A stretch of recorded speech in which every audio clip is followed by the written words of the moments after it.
Olá, catequizandos! Nesta semana comemoramos no dia 23 de setembro São Padre Pio, grande santo do século XX.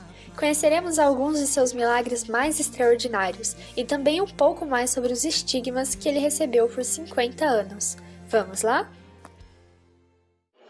Em nome do Pai, do Filho e do Espírito Santo. Amém. Meus irmãos, minhas irmãs, catequizandos, que o Senhor bom Jesus te abençoe com a graça da saúde, da paz, da harmonia e da concórdia em sua família e a perseverança. Olha que virtude maravilhosa. Perseverem nos ensinamentos de Jesus, no caminho da catequese, participando da Santa Missa. A Santa Missa é a maior oração que existe no mundo. Perseverem neste material tão bonito que a gente prepara. Em nome do Pai, do Filho e do Espírito Santo. Amém. No dia 25 de maio de 1887, nasceu em Pietrelcina, na Itália, Francesco Forgione, mais conhecido como Padre Pio. Desde muito jovem, Francesco tinha o desejo de se consagrar totalmente a Deus. Quando completou 16 anos, entrou como clérigo na Ordem dos Capuchinhos e recebeu o nome Padre Pio. 7 anos depois, ele se tornou-se sacerdote e foi transferido para o convento de Santa Maria das Graças, onde curou muitas pessoas fisicamente e espiritualmente. Durante todo o tempo que viveu em conventos, ele dedicou seus dias a acordar ainda durante a madrugada, rezar muito, fazer várias visitas a Jesus sacramentado e atender a confissões por às vezes até 14 horas. Um grande marco na vida do Frei, conhecido como herdeiro espiritual de São Francisco de Assis, foi o dia em que ele recebeu os estigmas da Paixão de Cristo. Ele sofreu muitas dores físicas, espirituais e morais, e também foi acusado de charlatão por parte da igreja e da mídia. Durante 50 anos, ele viveu com as feridas abertas, visíveis e sangrando, e realizou as duas grandes iniciativas.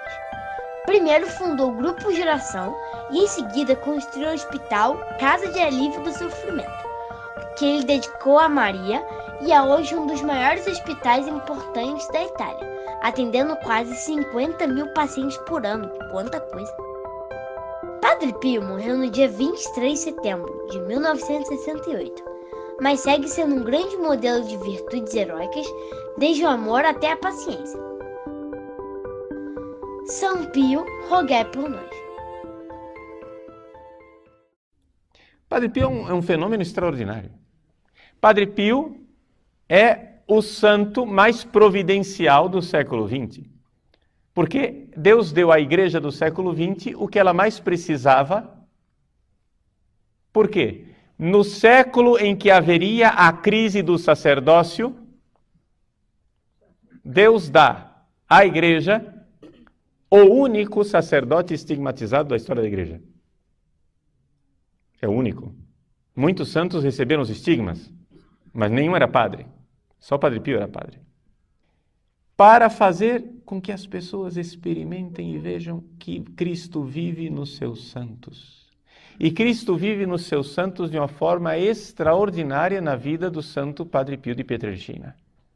Assim, eu acho que o Padre Pio é um santo providencial porque ele faz com que nós, homens céticos, modernos do século XX, entremos em contato com uma série de milagres que nós só ouvimos falar na Idade Média. Entendem? Os milagres que aconteceram na vida do Padre Pio são tão clamorosos, é um negócio assim tão extraordinário, que você diz, bom, se aconteceu na vida do Padre Pio, atestado por médicos, por laudos médicos, por radiografias, exames de sangue, cirurgias, médicos do século XX. Se aconteceu esse milagre na vida do Padre Pio, então por que não na vida de Santo Antônio no meio da Idade Média? Compreendem?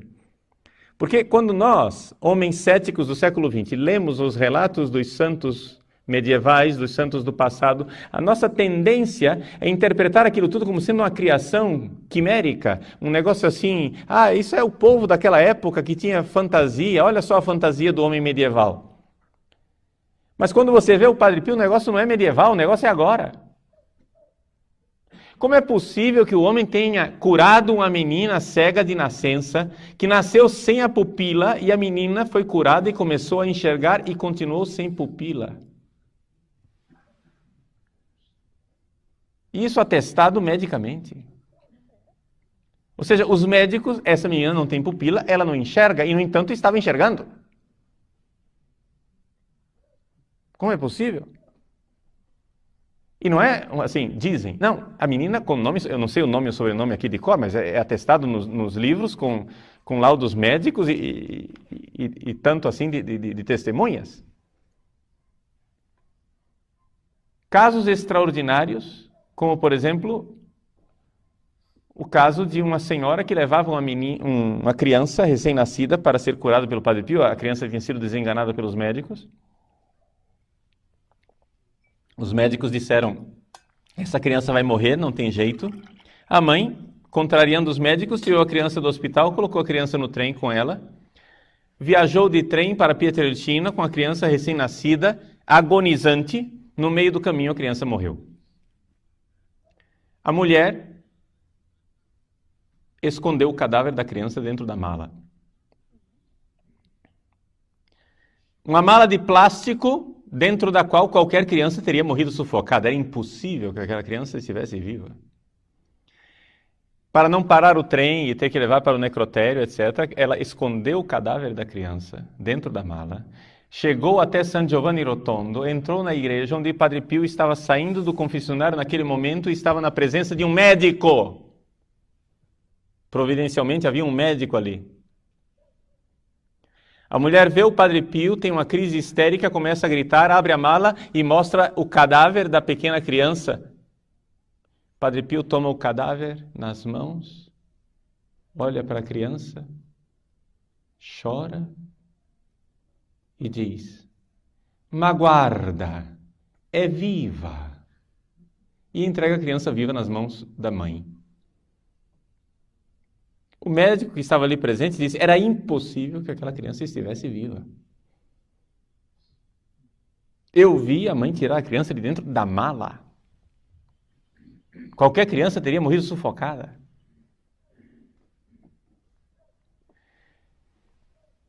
Fenômenos extraordinários de bilocação. Um médico ateu em Roma recebe uma chamada noturna de um paciente agonizante e vai atender o paciente no meio do caminho, de noite, no escuro, dentro do seu carro, aparece um frade dentro do carro dele.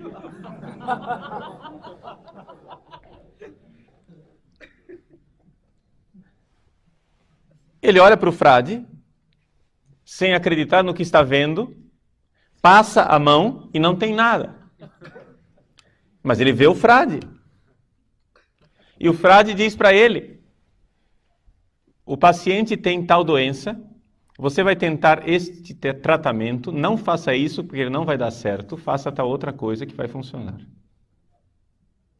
O médico ateu chega lá, constata que a doença é exatamente como o frade descreveu, tenta mesmo assim a terapia que o frade tinha dito que não ia funcionar, de fato não funcionou, ele tenta a segunda vez aquilo que o frade havia aconselhado e funciona. Quando finalmente ele descobre quem era o frade, porque viu uma foto de São Pio e reconhece o frade daquela noite, ele vai imediatamente para São Giovanni Rotondo. Quando chega lá, o Padre Pio está rodeado de pessoas, um número enorme de pessoas ao redor do Padre Pio. O Padre Pio vê o médico que entra na sala e diz para ele, fulano, que belo médico você é, né? Precisou da minha ajuda para dar certo.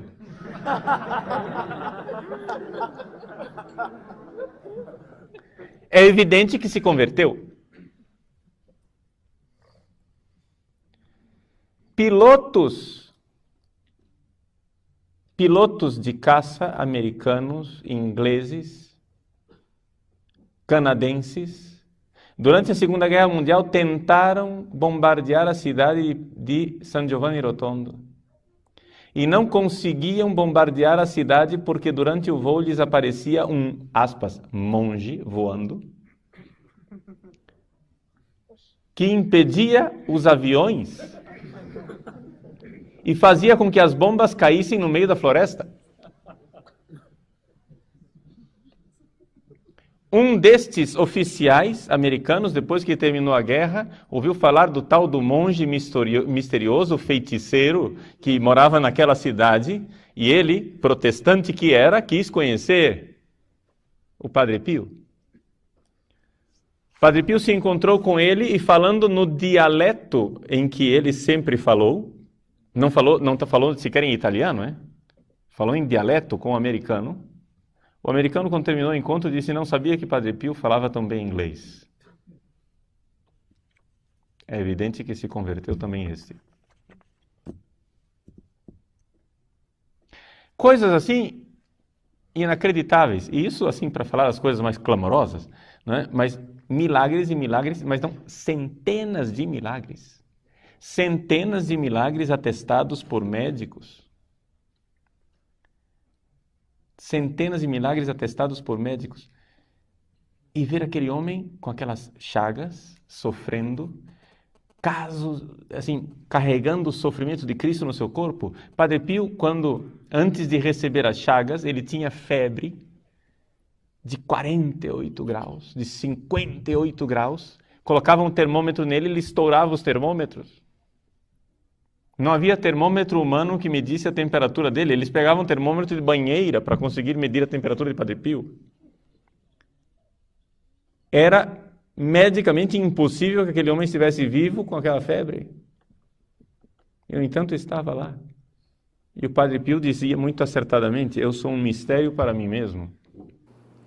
Palavra de vida eterna, do Evangelho de São Lucas, capítulo 16, versículos 1 a 13.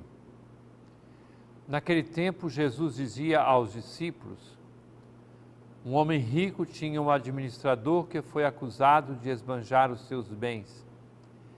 Ele o chamou e lhe disse: que é isto que ouço a teu respeito? Presta contas da tua administração, pois já não podes mais administrar meus bens. O administrador então começou a refletir: o Senhor vai me tirar a administração. O que vou fazer? Para cavar não tenho forças, de mendigar tenho vergonha.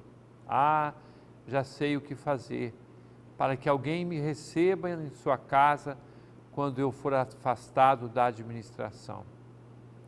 Então ele chamou cada um dos que estavam devendo ao seu patrão e perguntou ao primeiro: quanto deves ao meu patrão?